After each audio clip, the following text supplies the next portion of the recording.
ใจตราบที่ฟ้านั้นยังมีแสงตะเวนความหนาวเย็นปกคลุมไปด้วยหมอกหนา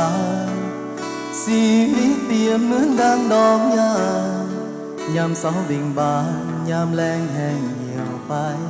หยดน้ำค้างเมื่อสว่างก็จางลายการเวลาผ่านมาแล้วผ่านไปความหักที่ยังบ่สดใสจะผ่านพ้นไปเมื่อสองใจเฮาศรัทธาขออ้ายบ่แม่นหาอินเป็นคนติดดิน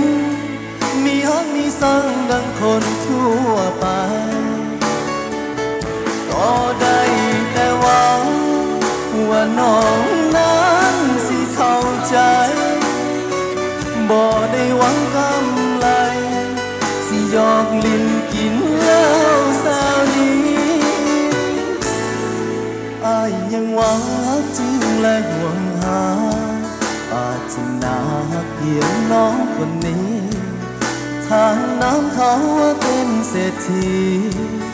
อ้ายนี่กะบ่แม่นหา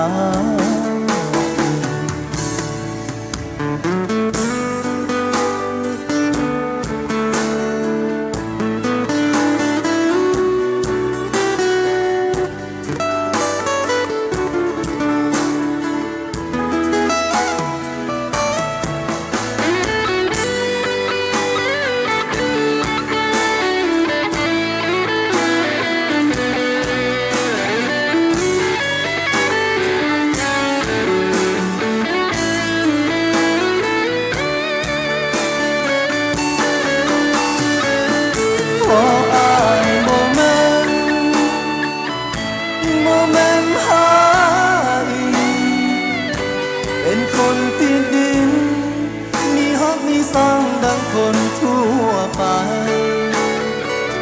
ก็ได้แต่หวังว่าน้องนั้นสิเข้าใจบ่ได้หวังกำไรสิหยอกลิ้นกินแล้วสาวนี้อ้ายยังหวังฮักจริงและห่วงหา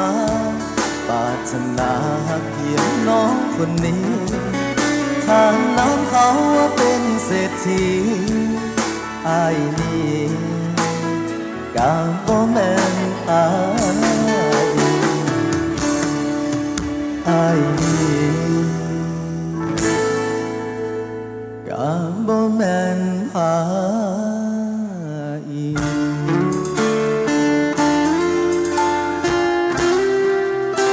ขอบใจเสียตัวเล็กแล้วกันเด้อขอบใจทุกท่านขอบใจสำหรับน้ำใจกันแล้วกัน